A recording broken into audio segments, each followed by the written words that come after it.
1965 ਦੀ ਜੰਗ ਭਾਰਤ ਤੇ ਪਾਕਿਸਤਾਨ ਵਿਚਾਲੇ ਹੋਈ। ਜੰਗ ਹੱਦਾਂ ਸਰਹੱਦਾਂ ਦੀ ਸੀ, ਪਰ ਕਤਲ ਇਨਸਾਨੀਅਤ ਹੋਈ, ਜਜ਼ਬਾਤ ਹੋਏ, ਛਲਨੀ ਰੂਹ ਹੋਈ। ਇਸ ਤੋਂ ਇਲਾਵਾ ਹੋਰ ਵੀ ਬਹੁਤ ਕੁਝ।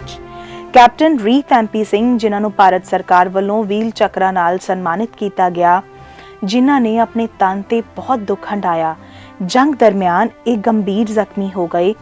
ਕਰੀਬਨ 2 ਕਿਲੋਮੀਟਰ ਰੇਂਗ ਕੇ ਆਪਣੇ ਰੈਜੀਮੈਂਟ ਵੱਲ ਜਾ ਹੀ ਰਹੇ ਸਨ ਕਿ ਇਹਨਾਂ ਦੇ ਸਾਥੀ ਪਹਿਚਾਣ ਨਾ ਪਾਏ ਤੇ ਇਹਨਾਂ ਉੱਤੇ ਗੋਲੀਆਂ ਦੀ ਅੰਨ੍ਹੇਵਾਹ ਬਾਰਿਸ਼ ਕੀਤੀ ਜਾਣ ਲੱਗੀ।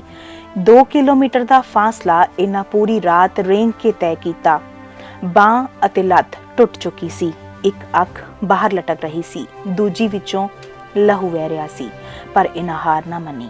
18 ਮਹੀਨੇ ਤੱਕ ਦਾ ਲੰਮਾ ਅਰਸਾ ਮੰਜੇ ਤੇ ਗੁਜ਼ਾਰਿਆ। ਸਰੀਰ ਦਾ 80% ਤੋਂ ਜ਼ਿਆਦਾ ਹਿੱਸਾ ਖਤਮ ਹੋ ਚੁੱਕਾ ਸੀ।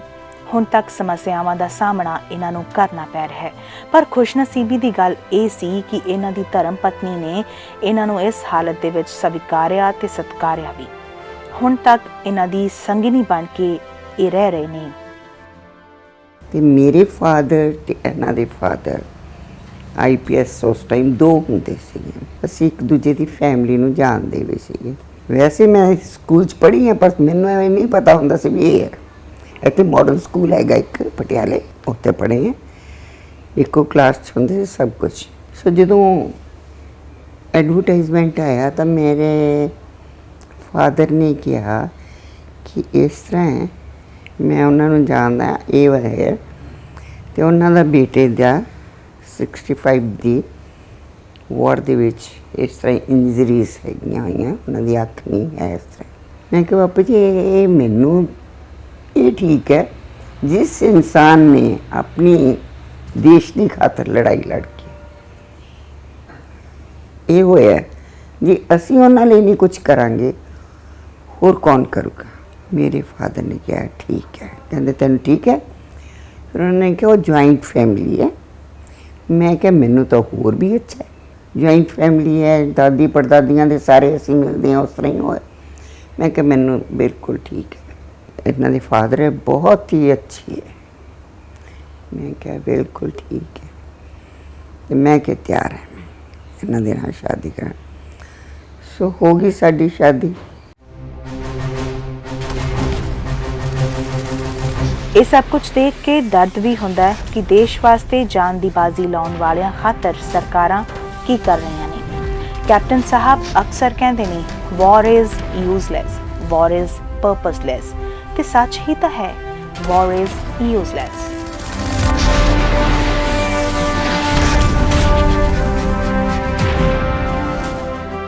ਦ ਅਨਮਿਊਟ ਦੇਖ ਰਹੇ ਹੋ ਤੁਸੀਂ, ਮੈਂ ਹਾਂ ਤੁਹਾਡੇ ਨਾਲ ਗੁਰਨੀਤ। ਦਰਸ਼ਕੋ, ਪ੍ਰੋਗਰਾਮ ਦੇ ਵਿੱਚ ਹਾਰਦਿਕ ਸਵਾਗਤ ਕਰਦੇ ਹਾਂ। ਪ੍ਰੋਗਰਾਮ ਅਨਮਿਊਟ ਕਿਸੇ ਲੈ ਕੇ ਇੱਕ ਵਾਰੀ ਫਿਰ ਤੋਂ ਦੇ ਰਹੇ ਹਾਂ ਤੁਹਾਡੀਆਂ ਬਰੋਹਾਂ ਤੇ ਦਸਤਕ। ਜਿਵੇਂ ਤੁਸੀਂ ਜਾਣਦੇ ਹੋ, ਇਸ ਪ੍ਰੋਗਰਾਮ ਦੇ ਵਿੱਚ ਖਾਸ ਕਿਸਮ ਦੀ ਲੋਕ ਹੁੰਦੇ ਨੇ, ਕੁਝ ਪਰਸਨੈਲਿਟੀਜ਼ ਹੁੰਦੇ ਨੇ ਜੋ ਆਪਣੀ ਜ਼ਿੰਦਗੀ ਨਾਲ ਤਾਲੁਕ ਰੱਖਣ ਵਾਲੇ ਕਿੱਸੇ ਸਾਡੇ ਨਾਲ ਸਾਂਝੇ ਕਰਦੇ ਨੇ, ਔਰ ਉਹ ਸ਼ਖਸੀਅਤਾਂ ਵੀ ਇਸ ਕਿਸਮ ਦੀਆਂ ਹੁੰਦੀਆਂ ਨੇ ਜਿਨ੍ਹਾਂ ਨੇ ਜ਼ਿੰਦਗੀ ਦੇ ਵਿੱਚ ਕਾਫੀ ਕੁਝ ਹੰਢਾਇਆ ਹੁੰਦਾ ਔਰ ਦੇਖਿਆ ਹੁੰਦਾ। ਅੱਜ ਪ੍ਰੋਗਰਾਮ ਅਨਮਿਊਟ ਕਿਸੇ ਦੀ ਸ਼ਾਨ ਰਹਿਣਗੇ ਮਿਸਟਰ ਰੀਤ ਐਮਪੀ ਸਿੰਘ। ਤੁਹਾਨੂੰ ਦੱਸ ਦਈਏ ਕਿ 1965 ਦੀ ਜੰਗ ਦੇ ਵਿੱਚ ਇਹਨਾਂ ਦਾ ਕਰੀਬਨ 80% ਜਿਹੜਾ ਬਾਡੀ ਦਾ ਹਿੱਸਾ ਹੈ ਉਹ ਤਬਾਹ ਹੋ ਗਿਆ ਸੀ। ਐਜ਼ ਅ ਕੈਪਟਨ ਇਹਨਾਂ ਨੇ ਬਹੁਤ ਆਲਾ ਤਰੀਨ ਸੇਵਾਵਾਂ ਨਿਭਾਈਆਂ, ਔਰ ਜ਼ਿੰਦਗੀ ਦੇ ਇਸ ਪੜਾਅ ਉੱਤੇ ਜਦੋਂ ਇਹਨਾਂ ਦੀ ਉਮਰ 80 ਨੂੰ ਟੁਕਣ ਵਾਲੀ ਹੈ, ਬਹੁਤ ਫਿਟ ਨੇ, ਬੜੇ ਆਲਾ ਤਰੀਨ ਇਨਸਾਨ ਨੇ, ਲਿਟਰੇਰੀ ਸ਼ੌਂਕ ਰੱਖਦੇ ਨੇ। ਤੁਸੀਂ ਜਦੋਂ ਇਹਨਾਂ ਨਾਲ ਗੱਲਬਾਤ ਕਰੋਗੇ ਜਾਂ ਸੁਣੋਗੇ ਗੱਲਬਾਤ ਨੂੰ ਤਾਂ ਯਕੀਨਨ ਤੁਸੀਂ ਬਹੁਤ ਇੰਜੋਏ ਵੀ ਕਰਨ ਵਾਲੇ ਹੋ। ਸੋ ਬਿਨਾਂ ਕਿਸੇ ਦੇਰੀ ਤੋਂ ਮੈਂ ਤੁਹਾਡੀ ਮੁਲਾਕਾਤ ਕਰਵਾ ਰਹੀ ਹਾਂ ਕੈਪਟਨ ਰੀਤ ਐਮਪੀ ਸਿੰਘ ਦੇ ਨਾਲ। ਬਹੁਤ ਬਹੁਤ ਸਵਾਗਤ ਹੈ ਪ੍ਰੋਗਰਾਮ ਵਿੱਚ। ਥੈਂਕ ਯੂ ਕੈਪਟਨ ਸਾਹਿਬ, ਮੈਂ ਗੱਲ ਇੱਥੋਂ ਹੀ ਸ਼ੁਰੂ ਕਰਾਂਗੀ ਕਿ ਕਹਿੰਦੇ ਨੇ ਕਿ ਇਸ ਦੁਨੀਆ ਦਾ ਨਕਸ਼ਾ ਬਦਲਣ ਵਾਲਾ ਏ, ਦਰਿਆ ਆਪਣਾ ਰਸਤਾ ਬਦਲਣ ਵਾਲਾ ਏ। ਮੈਂ ਕਹਿੰਦਾ ਵਾਂ ਇਹਦੀ ਨੀਂਹ ਮਜ਼ਬੂਤ ਕਰੋ, ਆਗੂ ਕਹਿੰਦਾ ਮੱਥਾ ਬਦਲਣ ਵਾਲਾ ਹੈ।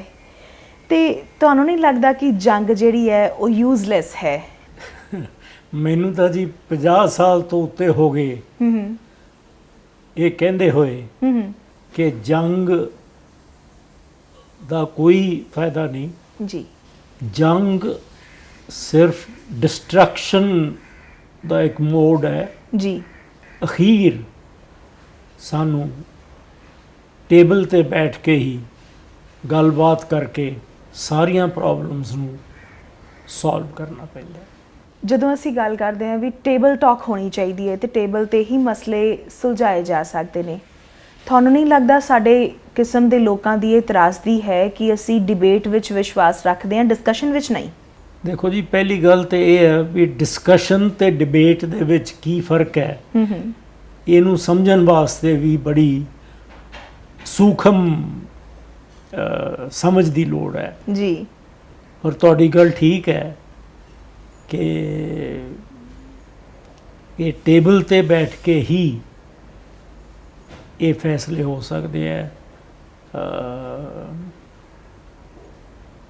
ਲੜਾਈ ਨਾਲ ਕੋਈ ਲਾਭ ਨਹੀਂ। ਜੀ। ਪ੍ਰੋਗਰਾਮ ਦਾ ਜਿਸ ਖਾਸ ਕਿਸਮ ਦਾ ਮੌਜੂ ਹੈ ਕਿ ਅਸੀਂ ਜਿੰਨਾ ਵੀ ਸ਼ਖਸੀਅਤਾਂ ਨੂੰ ਦਰਸ਼ਕਾਂ ਦੇ ਰੂਬਰੂ ਕਰਾਉਂਦੇ ਹਾਂ ਉਹਨਾਂ ਦੇ ਨਾਲ ਸੰਬੰਧਿਤ ਕਿੱਸੇ ਸਾਂਝੇ ਕਰਦੇ ਹਾਂ। ਮੈਨੂੰ ਥੋੜਾ ਜਿਹਾ ਆਪਣੀ ਲਾਈਫ ਦੀ ਜਰਨੀ ਬਾਰੇ ਦੱਸੋ। ਤੁਸੀਂ ਕਦੋਂ ਇਸ ਸਰਵਿਸ ਨੂੰ ਜੁਆਇਨ ਕੀਤਾ? ਮਹਿਜ਼ 22 ਸਾਲ ਦੀ ਉਮਰ ਸੀ ਜਦੋਂ 65 ਦੀ ਜੰਗ ਆਣ ਖੜੀ ਹੋਈ। BA ਪਾਸ ਕਰਨ ਤੋਂ ਬਾਅਦ ਜੀ ਲਾਅ ਕਾਲਜ ਚੰਡੀਗੜ੍ਹ ਜੁਆਇਨ ਕਰ ਲਿਆ। ਲਾਅ ਕਾਲਜ ਦੇ ਵਿੱਚ ਹੁੰਦੇ ਹੋਏ ਹੀ ਮੈਂ ਇੰਟਰਵਿਊ ਦਿੱਤੀ ਜਿਹਦੇ 'ਚ ਮੈਂ ਸਿਲੈਕਟ ਹੋ ਗਿਆ ਜੀ ਤੇ ਮੈਂ ਆਰਮੀ ਜੁਆਇਨ ਕਰ ਲਈ। ਜੀ। ਜਦੋਂ ਤੁਸੀਂ ਆਰਮੀ ਜੁਆਇਨ ਕਰ ਲਈ ਤਾਂ ਉਸ ਤੋਂ ਬਾਅਦ ਕਦੋਂ ਇਹ ਜਿਹੜਾ ਜੰਗ ਦਾ ਸਿਲਸਿਲਾ ਸ਼ੁਰੂ ਹੋ ਗਿਆ ਔਰ ਤੁਸੀਂ ਕਦੋਂ ਉੱਥੇ ਗਏ? ਉਹ ਪੂਰਾ ਸੀਨ ਮੈਂ ਚਾਹੁੰਦੀ ਇੱਕ ਫਲੈਸ਼ਬੈਕ ਦੇ ਵਿੱਚ ਤੁਹਾਨੂੰ ਦੁਬਾਰਾ ਲੈ ਕੇ ਜਾਇਆ ਜਾਵੇ ਔਰ ਸਾਡੇ ਨਾਲ ਉਹ ਚੀਜ਼ਾਂ ਸਾਂਝੀਆਂ ਕਰੋ। ਆਰਮੀ ਮੈਂ ਜੁਆਇਨ ਕੀਤੀ ਸੀ ਜੀ 1964 'ਚ। ਜੀ। 65 ਦੇ ਵਿੱਚ ਜੰਗ ਲੱਗ ਗਈ, ਪਰ ਉਹ ਜਿੰਨਾ ਚਿਰ ਐਕਚੁਅਲੀ ਇੰਗੇਜ ਨਾ ਹੋ ਜਾਣ ਟਰੂਪਸ, ਉਹਨਾਂ ਚਿਰ ਕਿਸੇ ਵੀ ਨਿਸ਼ਚੇ ਤੇ ਪਹੁੰਚਣ ਦੀ ਕੋਈ ਬਹੁਤੀ ਵੱਡੀ ਇੰਡੀਕੇਸ਼ਨ ਨਹੀਂ ਹੁੰਦੀ। ਪਰ ਜੰਗ ਇੱਕਦਮ ਇੱਕ ਐਂਡ ਪੁਆਇੰਟ ਹੁੰਦਾ ਹੈ ਤਾਂ ਉਦੋਂ ਕੀ ਰੀਜ਼ਨ ਰਿਹਾ ਕਿਸ ਚੀਜ਼ ਨੂੰ ਲੈ ਕੇ ਜਿਹੜੀ ਜੰਗ ਸੀ ਉਹ ਲੜੀ ਜਾਣੀ ਸੀ? ਇਹ ਤਾਂ ਜੀ ਮੇਰਾ ਖਿਆਲ ਜਿਹੜਾ ਸਵਾਲ ਤੁਸੀਂ ਪੁੱਛਿਆ ਇਹਦਾ ਜਵਾਬ ਤੇ ਬਹੁਤ ਹਾਇਰ ਲੈਵਲ ਦੇ ਜਿਹੜੇ ਕਮਾਂਡਰਸ ਨੇ ਜਾਂ ਪੋਲੀਟੀਸ਼ੀਅਨਸ ਨੇ ਜੀ ਉਹਨਾਂ ਕੋਲ ਹੀ ਹੋਣਾ ਚਾਹੀਦਾ ਹੈ। ਮੈਂ ਤਾਂ ਛੋਟਾ ਜਿਹਾ ਸੈਕੰਡ ਲੈਫਟੀਨੈਂਟ ਸੀ ਉਦੋਂ। ਜੀ। ਸੋ ਮੈਨੂੰ ਤਾਂ ਹੁਕਮ ਦਿੱਤਾ ਗਿਆ ਵੀ ਚਲੋ ਅੱਗੇ। ਸੋ ਮੈਂ ਕਿਹਾ ਠੀਕ ਹੈ ਜੀ। ਕੈਪਟਨ ਸਾਹਿਬ ਗੱਲ ਇਹ ਹੈ ਕਿ ਦੇਸ਼ਾਂ ਦੀਆਂ ਪਾਲਿਸੀਜ਼ ਹੁੰਦੀਆਂ ਨੇ, ਉਹਨਾਂ ਦੀ ਆਪਸੀ ਗੁਫ਼ਤਗੂ ਹੁੰਦੀ ਹੈ। ਹਾਂਜੀ। ਸਾਡੇ ਤੁਹਾਡੇ ਵਰਗਿਆਂ ਨੂੰ ਕੁਝ ਨਹੀਂ ਪਤਾ ਹੁੰਦਾ, ਕੋਈ ਮਾਲੂਮਾਤ ਨਹੀਂ ਹੁੰਦੀ ਕਿ ਕੀ ਕੁਝ ਹੋਣ ਵਾਲਾ ਹੈ। ਸਾਨੂੰ ਸਿਰਫ ਆਰਡਰਸ ਦਿੱਤੇ ਜਾਂਦੇ ਨੇ, ਅਸੀਂ ਆਰਡਰਸ ਦੇ ਗੁਲਾਮ ਹੁੰਦੇ ਹਾਂ। ਪਰ ਜੋ ਭੁਗਤਣਾ ਪੈਂਦਾ ਹੈ ਉਹ ਵੀ ਇੰਡੀਵਿਜੂਅਲ ਲੈਵਲ ਤੇ ਸਾਨੂੰ ਭੁਗਤਣਾ ਪੈਂਦਾ ਹੈ ਕਿ ਉਸ ਦੀ ਕੋਈ ਪੁੱਛ ਪੜਤਾਲ ਨਹੀਂ, ਕਿ ਉਸ ਦੀ ਕੋਈ ਸਾਰ ਨਹੀਂ ਲਈ ਜਾਂਦੀ। ਮੇਰਾ ਖਿਆਲ ਨਹੀਂ ਜੀ। ਤਾਂ ਜਦੋਂ ਸਾਰ ਨਹੀਂ ਲਈ ਜਾਂਦੀ ਤਾਂ ਕਿਸ ਕਿਸਮ ਨਾਲ ਮਹਿਸੂਸ ਹੁੰਦਾ? ਯਕੀਨਨ ਬਹੁਤ ਵੱਡੀ ਗੱਲ ਹੈ ਕਿਉਂਕਿ 22 ਸਾਲ ਦੀ ਉਮਰ ਦੇ ਵਿੱਚ ਜਦੋਂ ਤੁਸੀਂ ਹਾਦਸੇ ਦਾ ਸ਼ਿਕਾਰੀ ਮੈਂ ਕਹਾਂਗੀ ਹੋਣਾ, ਤਾਂ ਉਹ ਐਗਜ਼ੈਕਟ ਮੰਜ਼ਰ ਕੀ ਸੀ? ਕਿੱਦਾਂ ਹਮਲਾ ਹੋਇਆ ਤੁਹਾਡੇ ਤੇ? ਤੁਸੀਂ ਕਿਸ ਪੋਜੀਸ਼ਨ ਵਿੱਚ ਸੀ ਉਸ ਵੇਲੇ? ਇੱਕ ਪਿੰਡ ਹੈ ਜੀ ਮਾਛੀਕੇ। ਜੀ। ਉਹ ਪਾਕਿਸਤਾਨੀ ਟਰੂਪਸ ਨੇ ਆ ਕੇ ਤੇ ਉਹਨੂੰ ਕੈਪਚਰ ਕਰ ਲਿਆ ਸੀ। ਜੀ। ਮੈਨੂੰ ਹੁਕਮ ਹੋਇਆ ਕਿ ਤੂੰ ਜਾ ਕੇ ਤੇ ਉਹਨੂੰ ਵਿਕੇਟ ਕਰਾ, ਪਾਕਿਸਤਾਨੀ ਟਰੂਪਸ ਨੂੰ ਉੱਥੋਂ ਭਜਾ ਦੇ। ਸੋ ਮੈਂ ਆਪਦੇ 3 ਟੈਂਕ ਲੈ ਕੇ ਤੇ ਮਾਛੀਕੇ ਦੀ ਤਰਫ ਚੱਲ ਪਿਆ। ਜੀ। ਤੇ ਮੈਨੂੰ ਕੋਈ ਅੱਗੋਂ ਫਾਇਰ ਨਹੀਂ ਮਿਲਿਆ। ਪਰ ਜਦੋਂ ਮੈਂ ਮਾਛੀਕੇ ਤੋਂ ਹਾਰਡਲੀ ਮੇਰਾ ਖਿਆਲ ਹੈ 300 ਮੀਟਰ ਦੇ ਫਾਸਲੇ ਤੇ ਹੋਊਗਾ, ਜੀ, ਉਸ ਵੇਲੇ ਬੜਾ ਹੈਵੀ ਫਾਇਰ ਸਾਡੇ ਤੇ ਆ ਗਿਆ। ਜੀ। ਔਰ ਮੈਂ ਆਪਦੇ ਟਰੂਪਸ ਨੂੰ, ਜਿਹੜੇ ਮੇਰੇ ਕੋਲ ਟੈਂਕ ਸੀਗੇ ਤਿੰਨੇ ਹੀ, ਮੈਨੂੰ ਖੜਾ ਕਰਨਾ ਪਿਆ ਤੇ ਉਹ ਮੈਂ ਤਿੰਨੇ ਹੀ ਟੈਂਕ ਖੜੇ ਕਰਕੇ ਅੱਗੇ ਮਾਈਨ ਫੀਲਡ ਆ ਗਈ ਸੀ। ਅੱਛਾ, ਇੰਟਰਸਟਿੰਗਲੀ ਜਿਹੜਾ ਕਿ ਬਹੁਤ ਸਾਰੇ ਸਿਵਲੀਅਨਸ ਨੂੰ ਪਤਾ ਨਹੀਂ, ਜਿਹੜੀ ਮਾਈਨ ਫੀਲਡ ਹੈ ਨਾ ਜੀ, ਜੇ ਤਾਂ ਇਨਫੈਂਟਰੀ ਹੈ ਤਾਂ ਸੋਲਜਰ ਉਹਦੇ ਉੱਤੋਂ ਦੀ ਭੱਜ ਕੇ ਨਿਕਲ ਜਾਂਦੇ ਆ। ਜੀ। ਕੋਈ ਬਹੁਤਾ ਨੁਕਸਾਨ ਨਹੀਂ ਹੁੰਦਾ। ਪਰ ਜੇ ਟੈਂਕ ਟਰੂਪਸ ਨੇ ਤਾਂ ਉਹ ਉਹਦੇ ਉੱਤੋਂ ਦੀ ਡਰਾਈਵ ਨਹੀਂ ਕਰ ਸਕਦੇ, 100% ਕੈਜੁਅਲਟੀ ਹੋ ਜਾਂਦੀ। ਸੋ ਅਸੀਂ ਦੇਖਿਆ ਕਿ ਉੱਥੇ ਇੱਕ ਮਾਈਨਫੀਲਡ ਹੈ ਔਰ ਉਸ ਮਾਈਨਫੀਲਡ ਦੇ ਵਿੱਚ ਦੀ ਟੈਂਕ ਲੰਘਾਉਣਾ ਤਾਂ ਇੰਪੋਸੀਬਲ ਸੀ। ਸੋ ਮੈਨੂੰ ਡਿਸਟਿੰਕਟਲੀ ਯਾਦ ਹੈ, ਮੇਰਾ ਇੱਕ ਗਨਰ ਹੁੰਦਾ ਸੀ ਟਹਿਲ ਸਿੰਘ, ਮੈਂ ਟਹਿਲ ਸਿੰਘ ਨੂੰ ਬੁਲਾਇਆ, ਉਹਨੂੰ ਨਾਲ ਲੈ ਕੇ, ਸਾਡੇ ਤੇ ਬੜਾ ਹੈਵੀ ਮਸ਼ੀਨ ਗਨ ਫਾਇਰ ਆ ਰਿਹਾ ਸੀ ਜੀ। ਉਹਨੂੰ ਮੈਂ ਨਾਲ ਲੈ ਕੇ ਅੱਗੇ ਚਲਾ ਗਿਆ। ਅੱਗੇ ਜਾ ਕੇ ਮੈਂ ਜਿੰਨੇ ਵੀ ਮਾਈਨਸ ਮੈਨੂੰ ਨਜ਼ਰ ਆਈਆਂ, ਇਨਸੀਡੈਂਟਲੀ ਜਿਹੜੀਆਂ ਟੈਂਕ ਮਾਈਨਸ ਹੁੰਦੀਆਂ ਨਾ, ਜਿਹੜੀਆਂ ਤਾਂ ਐਂਟੀ ਪਰਸੋਨਲ ਮਾਈਨਸ ਹੁੰਦੀਆਂ ਜਿਹਦੇ ਨਾਲ ਬੰਦੇ ਦੀ ਲੱਤ ਉੱਡ ਜਾਂਦੀ ਹੈ ਜੀ, ਉਹ ਤਾਂ ਐਡੀਆਂ ਐਡੀਆਂ ਹੁੰਦੀਆਂ ਜੀ। ਜੀ, ਜਿਹੜੀਆਂ ਐਂਟੀ ਟੈਂਕ ਮਾਈਨਸ ਹੈ ਉਹ ਐਡੀ ਐਡੀ ਹੁੰਦੀ ਹੈ, ਕਿਉਂਕਿ ਉਹਨੇ ਸਾਰੇ ਟੈਂਕ ਨੂੰ ਇੱਕ ਵਾਰੀ ਉਹਦੇ ਜਿਹੜਾ ਟਰੈਕ ਅਸੀਂ ਉਹਨੂੰ ਕਹਿੰਦੇ ਹਾਂ ਜਾਂ ਚੇਨ ਆਮ ਕਹਿ ਦਿੰਦੇ ਆ, ਉਹ ਟਰੈਕ ਨੂੰ ਤੋੜ ਕੇ ਤੇ ਟੈਂਕ ਨੂੰ ਡਿਸੇਬਲ ਕਰ ਦੇਣਾ ਹੁੰਦਾ ਤਾਂ ਕਿ ਟੈਂਕ ਉੱਥੇ ਹੀ ਖੜ ਜੇ ਜੀ। ਉਹਨਾਂ ਦਿਨਾਂ 'ਚ ਟੈਂਕ ਦੇ ਜਿਹੜੇ ਵਾਇਰਲੈਸ ਐਂਟੀਨੇ ਹੁੰਦੇ ਸੀ ਨਾ ਜੀ, ਵਾਇਰਲੈਸ ਜਿਹਨੂੰ ਕਿ ਅੱਜ ਕੱਲ੍ਹ ਰੇਡੀਓ ਕਹਿਣ ਲੱਗ ਪਿਆ ਹੈ, ਜੀ, ਉਹ ਸਟੀਲ ਦੇ ਹੁੰਦੇ ਸੀ, ਲੋਹੇ ਦੇ। ਤੇ ਉਹ ਏਡੇ ਏਡੇ ਪੀਸ ਹੁੰਦੇ ਆ, ਇੱਕ ਦੇ ਵਿੱਚ ਇੱਕ ਫਸਾਇਆ ਹੁੰਦਾ। ਸੋ ਉਹ ਮੈਂ ਵੀ ਆਪਦੇ ਟੈਂਕ ਤੋਂ ਇੱਕ ਕੱਢ ਲਿਆ, ਟਹਿਲ ਸਿੰਘ ਵੀ ਲੈ ਆਇਆ। ਉਹ ਅਸੀਂ ਪ੍ਰੋਬ ਕਰਕੇ ਹੇਠਾਂ ਜਿੱਥੇ ਵੀ ਸਾਨੂੰ ਕਿਤੇ ਸੌਫਟ ਗਰਾਊਂਡ ਨਜ਼ਰ ਆਇਆ ਉਹਨੂੰ ਪ੍ਰੋਬ ਕਰਕੇ ਅਸੀਂ ਦੇਖਿਆ ਤਾਂ ਉੱਥੋਂ ਮਾਈਨ ਮਿਲੀ ਹੇਠਾਂ, ਅਤੇ ਉਹ ਮਾਈਨ ਨੂੰ ਅਸੀਂ ਕੱਢ ਲਿਆ ਬਾਹਰ। ਉਹਨੂੰ ਬਾਹਰ ਕੱਢ ਕੇ ਅਸੀਂ ਸਾਈਡ 'ਤੇ ਰੱਖਤਾ ਤਾਂ ਕਿ ਟੈਂਕ ਕੋਈ ਫੇਰ ਗਲਤੀ ਨਾਲ ਆ ਕੇ ਉਹਦੇ ਉੱਤੇ ਨਾ ਚੜ੍ਹ ਜੇ। ਜਦੋਂ ਅਸੀਂ ਵੀ ਕ੍ਰੀਏਟਡ ਏ ਗੈਪ ਇਨ ਦੀ ਮਾਈਨਫੀਲਡ ਐਸ ਦੇ ਕਾਲ ਇਟ, ਉਹ ਮਾਈਨਫੀਲਡ 'ਚ ਜਿਹੜਾ ਗੈਪ ਸੀ ਉਹ ਮੈਂ ਟਹਿਲ ਸਿੰਘ ਜਿਹੜਾ ਮੇਰੇ ਨਾਲ ਸੀ ਉਹਨੂੰ ਕਿਹਾ ਵੀ ਤੂੰ ਵਾਪਸ ਆਪਦੇ ਟੈਂਕ 'ਚ ਜਾ, ਉੱਥੇ ਜਾ ਕੇ ਰੇਡੀਓ ਸੈੱਟ ਦੇ ਉੱਤੇ ਸਾਰੇ ਟੈਂਕਾਂ ਨੂੰ ਦੱਸ ਵੀ ਉਹ ਫਲਾਨੀ ਜਗ੍ਹਾ ਗੈਪ ਹੈ ਤੇ they should not go into the minefield by mistake. So ਉਹ ਆਪਦੇ ਟੈਂਕ ਚਲਾ ਗਿਆ, ਮੈਂ ਆਪਦੇ ਟੈਂਕ 'ਚ ਵਾਪਸ ਆ ਗਿਆ। ਮੈਂ ਟੈਂਕ ਦੇ ਵਿੱਚੋਂ ਇੰਨਾ ਧੜ ਬਾਹਰ ਕੱਢ ਕੇ ਖੜਾ ਸੀ, ਫਾਇਰ ਆ ਰਿਹਾ ਸੀ, ਤੇ ਮੈਂ ਉਹਨੂੰ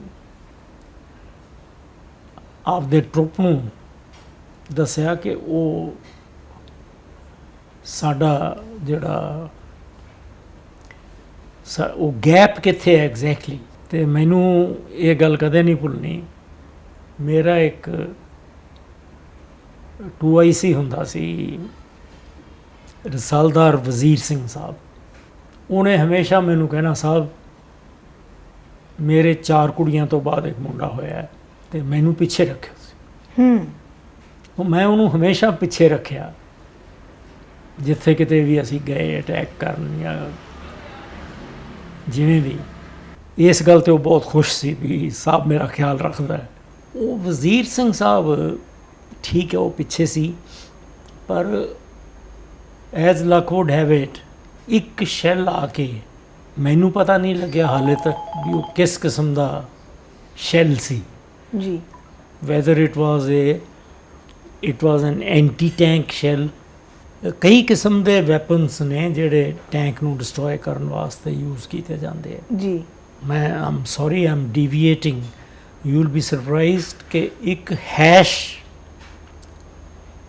ਵੈਪਨ ਸ਼ੈੱਲ ਹੁੰਦਾ ਹੈ ਜੀ, ਉਹ ਇਸ ਤਰ੍ਹਾਂ ਦਾ ਡਿਜ਼ਾਈਨਡ ਹੈ ਕਿ ਉਹ ਗਨ 'ਚੋਂ ਨਿਕਲ ਕੇ ਜਾ ਕੇ ਪਹਿਲਾਂ ਟੈਂਕ ਦੀ ਹੱਲ ਨੂੰ ਸਟਰਾਈਕ ਕਰਦਾ, ਉੱਥੇ ਇੰਨੀ ਹੀਟ ਜਨਰੇਟ ਕਰ ਦਿੰਦਾ ਉਹ ਕਿ ਉਹ ਮੈਲਟ ਕਰ ਜਾਂਦੀ ਹੈ।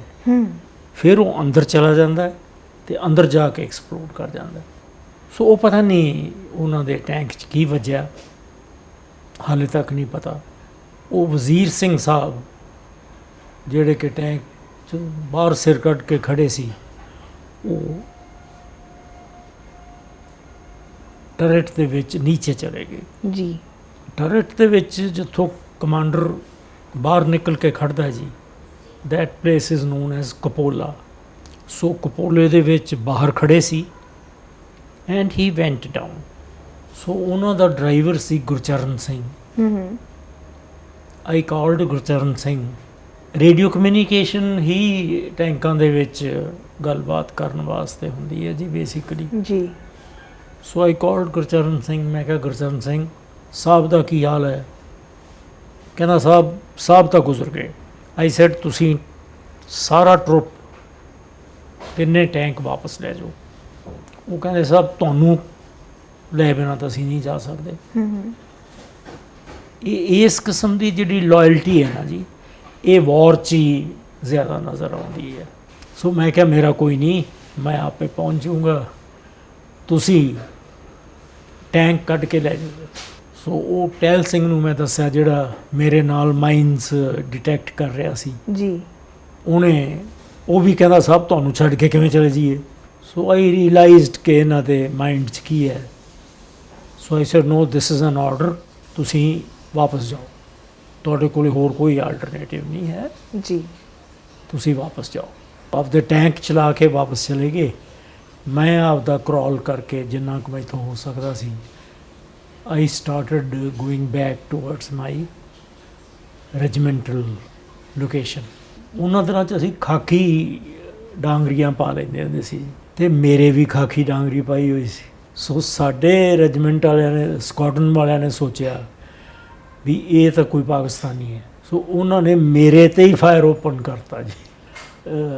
ਇਹ ਇੱਕ ਜ਼ਿੰਦਗੀ ਦੀ ਅਸਲੀਅਤ ਹੈ।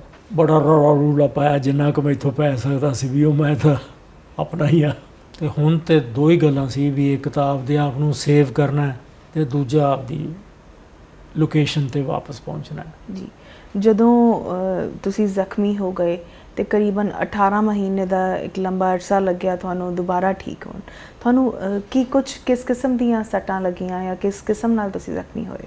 ਮੇਰੇ ਜੀ ਇੱਕ ਤਾਂ ਅੱਖ ਨਿਕਲ ਗਈ ਸੀ ਜੀ ਅਤੇ ਮੈਨੂੰ ਸਾਰਾ ਕੁਝ ਲਾਲ ਨਜ਼ਰ ਆ ਰਿਹਾ ਸੀ, ਜੀ ਕਿਉਂਕਿ ਇਹਦੇ ਵਿੱਚ 5 ਸਪਲਿੰਟਰ ਲੱਗੇ ਸੀ ਅਤੇ ਉਹ 5 ਸਪਲਿੰਟਰਸ ਲੱਗਣ ਨਾਲ ਹੈਮਰੇਜ ਹੋ ਗਈ ਸੀ ਅਤੇ ਉਹ ਬਲੱਡ ਇਹਦੇ ਵਿੱਚੋਂ ਵੀ ਯੂਜ਼ ਕਰ ਰਿਹਾ ਸੀ। ਅਤੇ ਆਹ ਤਾਂ ਇਟ ਵਾਜ਼ ਹੈਂਗਿੰਗ ਆਊਟ। ਆਹ ਮੇਰੀ ਬਾਂਹ, ਇਹਦੀ ਆ ਹੱਡੀ, ਇਹ ਬਾਹਰ ਨਿਕਲ ਆਈ ਸੀ ਜੀ। It was A compound fracture as ਦੇ ਕਾਲ ਇਟ। ਇੱਥੋਂ ਮੇਰਾ ਗੋਡੇ ਤੋਂ ਹੇਠਾਂ ਟਿਬੀਆ ਇੱਕ ਬੋਨ ਹੁੰਦੀ ਹੈ ਜੀ, ਉਹ ਡੈਮੇਜ ਹੋ ਗਈ ਸੀ ਅਤੇ ਇੱਥੋਂ ਟਿਬੀਆ ਅਤੇ ਫਿਬਲਾ ਦੋਵੇਂ ਬੋਨਸ ਡੈਮੇਜ ਹੋ ਗਈਆਂ ਸੀ। ਜੀ ਜਦੋਂ ਇਨਸਾਨ ਬਿਮਾਰੀ ਨਾਲ ਲੜ ਰਿਹਾ ਹੁੰਦਾ ਤਾਂ ਹੋਰ ਕਿਸਮ ਦੀ ਕੈਫੀਅਤ ਹੁੰਦੀ ਹੈ, ਪਰ ਜਦ ਤੁਹਾਨੂੰ ਕੋਈ ਸੱਟ ਲੱਗਦੀ ਹੈ, ਤੁਸੀਂ ਜ਼ਖਮੀ ਹੁੰਦੇ ਹੋ, ਉਹ ਤੋਂ ਉੱਭਰ ਜਾਣਾ ਹੋਰ ਵੀ ਔਖਾ ਹੁੰਦਾ, ਕਿਉਂਕਿ ਸਾਈਕੋਲੋਜੀਕਲੀ ਤੁਸੀਂ ਪ੍ਰਿਪੇਅਰ ਨਹੀਂ ਹੁੰਦੇ ਚੀਜ਼ਾਂ ਨੂੰ ਲੈ ਕੇ। ਠੀਕ ਹੈ ਤੁਹਾਡੀ ਗੱਲ, ਪਰ ਮੈਂ ਤਾਂ ਸ਼ਾਇਦ ਸਾਈਕੋਲੋਜੀਕਲੀ ਪ੍ਰਿਪੇਅਰਡ ਸੀ, ਕਿਉਂਕਿ ਮੈਨੂੰ ਪਤਾ ਸੀ ਵੀ ਮੈਂ ਲੜਾਈ ਲੜਨ ਜਾ ਰਿਹਾ ਅਤੇ ਲੜਾਈ ਦੇ ਵਿੱਚ ਕਿਸੇ ਕਿਸਮ ਦੀ ਮਰਸੀ ਦਾ ਕੋਈ ਸਵਾਲ ਨਹੀਂ ਕਿਸੇ ਵਾਸਤੇ ਵੀ। ਘਰ ਦੇ ਵਿੱਚ ਮੇਰੇ ਫਾਦਰ ਸੀ ਜੀ, ਹੀ ਵਾਜ਼ ਪੋਸਟਡ ਇਨ JNK, ਹੀ ਵਾਜ਼ ਐਨ IPS ਆਫਸਰ। ਅਤੇ ਮੇਰੇ ਮਦਰ ਸੀਗੇ, ਮੇਰਾ ਛੋਟਾ ਬ੍ਰਦਰ ਸੀ ਜੀ ਇੱਕ, ਜੀ ਅਤੇ ਮੇਰੀ sister C. I served for another 5 years ਜੀ ਔਰ ਫਿਰ ਮੈਂ ਆ ਗਿਆ ਜੀ ਬਾਹਰ। ਤਾਂ ਉਸ ਤੋਂ ਬਾਅਦ ਫਿਰ ਤੁਸੀਂ ਕੀ ਕੁਝ ਕੀਤਾ ਔਰ ਕਿੱਦਾਂ ਜ਼ਿੰਦਗੀ ਬਸਰ ਕੀਤੀ? ਮੈਂ ਬੇਸਿਕਲੀ ਜੀ I am an agriculturist, so I went back to my lands. ਉੱਥੇ 12 ਸਾਲ ਵਾਹੀ ਕੀਤੀ। ਫਿਰ ਮੈਂ ਰਿਅਲਾਈਜ਼ ਕੀਤਾ ਵੀ ਇਹ ਮੇਰੇ ਵੱਸ ਦਾ ਰੋਗ ਨਹੀਂ, ਬਿਕੋਜ਼ ਉਹ ਕਾਫੀ ਸਟ੍ਰੇਨਸ ਵਰਕ ਹੁੰਦਾ ਜੀ ਖੇਤੀ ਵਾਲਾ, ਜੇ ਤੁਸੀਂ ਆਪ ਕਰ ਰਹੇ ਹੋ।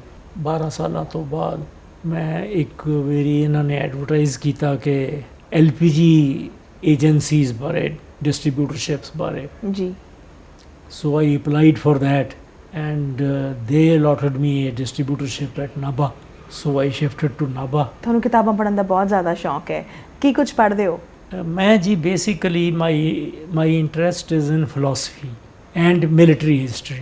ਤੇ ਹੁਣ ਤੱਕ ਦੀ ਸਭ ਤੋਂ ਖੂਬਸੂਰਤ ਕਿਤਾਬ ਕਿਹੜੀ ਪੜ੍ਹੀ? ਮੇਰਾ ਖਿਆਲ ਹੈ ਜੀ ਮੇਰਾ ਬੇਸਿਕ ਇੰਟਰਸਟ ਸੀਗਾ ਖਲੀਲ ਜਿਬਰਾਨ ਦੀਆਂ ਕਿਤਾਬਾਂ 'ਚ ਜਾਂਦੇ ਜਾਂਦੇ ਸਾਡੇ ਦਰਸ਼ਕਾਂ ਨੂੰ ਕੋਈ ਖਾਸ ਸੁਨੇਹਾ ਦੇਣਾ ਚਾਹੋਗੇ? ਕਿ ਜਿੱਥੋਂ ਤੱਕ ਹੋ ਸਕਦਾ ਹੈ ਲੜਾਈਆਂ ਅਵੋਇਡ ਕੀਤੀਆਂ ਜਾਣ, ਪਰਸਨਲ ਲੈਵਲ ਤੇ, ਮੁਹੱਲੇ ਦੇ ਲੈਵਲ ਤੇ, ਨੈਸ਼ਨਲ ਲੈਵਲ ਤੇ ਲੜਾਈ ਦਾ ਕਦੇ ਕੋਈ ਲਾਭ ਨਹੀਂ ਹੋਇਆ। ਜੀ thank you so much, You are ਤੁਸੀਂ welcome. ਕੀਮਤੀ ਸਮਾਂ ਸਾਨੂੰ ਦਿੱਤਾ ਜੀ। ਦਰਸ਼ਕੋ, ਸਿਆਣੇ ਅਕਸਰ ਕਿਹਾ ਕਰਦੇ ਸਨ ਕਿ ਕਲੇਸ਼ ਦਾ ਮੂੰਹ ਜਿਹੜਾ ਉਹ ਕਾਲਾ ਹੁੰਦਾ ਹੈ। ਉਹ ਯਕੀਨਨ ਘਰੇਲੂ ਕਲੇਸ਼ ਹੋਵੇ ਜਾਂ ਫਿਰ ਹੱਦਾਂ ਸਰਹੱਦਾਂ ਦੇ ਮਾਮਲਿਆਂ ਤੇ ਮਸਲਿਆਂ ਤੇ ਲੜਾਈਆਂ ਹੋਣ, ਜੰਗਾਂ ਹੋਣ, ਯੁੱਧ ਹੋਣ, ਹਮੇਸ਼ਾ ਤੋਂ ਹੀ ਲੋਕਾਈ ਦਾ ਨੁਕਸਾਨ ਇਸ ਦੇ ਵਿੱਚ ਹੋਇਆ ਹੈ। ਹਜ਼ਾਰਾਂ ਲੱਖਾਂ ਦੀ ਤਾਦਾਦ ਦੇ ਵਿੱਚ ਲੋਕ ਮਾਰੇ ਗਏ ਨੇ, ਜਿਹੜੇ ਬਚ ਗਏ ਨੇ ਉਹਨਾਂ ਦੀ ਜ਼ਿੰਦਗੀ ਦੀ ਕੈਫੀਅਤ ਅਜੀਬ ਹੋ ਜਾਂਦੀ ਹੈ ਤੇ ਬੜਾ ਔਖਾ ਹੁੰਦਾ ਹੈ ਇਸ ਸਦਮੇ ਤੋਂ ਉੱਭਰਨਾ। ਜਦੋਂ ਕੈਪਟਨ ਰੀਤ MP ਸਿੰਘ ਹੋਰੀ ਆਪਣੀ ਜ਼ਿੰਦਗੀ ਦੇ ਉਹ ਫਲੈਸ਼ਬੈਕ ਵਿੱਚ ਜਾ ਕੇ ਸਾਡੇ ਨਾਲ ਉਹ तमाम ਗੱਲਾਂ ਬਾਤਾਂ ਸਾਂਝੀਆਂ ਕਰ ਰਹੇ ਸਨ ਤਾਂ ਇਸ ਕਦਰ ਲੱਗ ਰਿਹਾ ਸੀ ਜਿਸ ਤਰ੍ਹਾਂ ਇੱਕ ਪੂਰੀ ਫਿਲਮ ਸਾਡੇ ਅੱਗੇ ਘੁੰਮ ਰਹੀ ਹੈ। ਸੋ ਜੰਗ ਔਰ ਯੁੱਧ ਨੂੰ ਅਸੀਂ ਕਿਉਂ ਨਾ ਅਵੋਇਡ ਕਰੀਏ, ਕਿਉਂ ਨਾ ਅਸੀਂ ਸ਼ਾਂਤਮਈ ਜੀਵਨ ਜਿਹੜਾ ਹੈ ਉਹ ਬਸਰ ਕਰਨਾ ਸ਼ੁਰੂ ਕਰੀਏ, ਆਪਣੇ ਆਲੇ ਦੁਆਲੇ ਨੂੰ, ਆਪਣੇ ਪਰਿਆਵਰਨ ਨੂੰ ਸਾਫ਼ ਰੱਖੀਏ। ਉਮੀਦ ਕਰਦੇ ਹਾਂ ਕਿ ਅੱਜ ਦੀ ਇਹ ਗੱਲਬਾਤ, ਇਹ ਕਿਸੇ ਤੁਸੀਂ ਜ਼ਰੂਰ ਪਸੰਦ ਵੀ ਕੀਤੇ ਹੋਣਗੇ ਔਰ ਯਕੀਨਨ ਦਿਲ ਨੂੰ ਵਲੂੰਦਰ ਕੇ ਵੀ ਗਏ ਹੋਣਗੇ। ਮੈਨੂੰ ਯਾਨੀ ਗੁਰਨੀਤ ਨੂੰ ਦਿਓ ਇਜਾਜ਼ਤ। ਪ੍ਰੋਗਰਾਮ ਅਨਮਿਊਟ ਕਿਸੇ ਇੱਥੇ ਹੀ ਖ਼ਤਮ ਕਰਨ ਲਈ ਅਗਲੀ ਮਰਤਬਾ ਫਿਰ ਤੋਂ ਕਿਸੇ ਹੋਰ ਸ਼ਖਸੀਅਤ ਦੇ ਨਾਲ ਕਰਾਵਾਂਗੇ ਤੁਹਾਡੀ ਮੁਲਾਕਾਤ। ਤਦ ਤੱਕ ਲਈ ਤੁਸੀਂ ਦੇਖਦੇ ਰਹੋ ਦਾ ਅਨਮਿਊਟ। ਬਹੁਤ ਬਹੁਤ ਸ਼ੁਕਰੀਆ।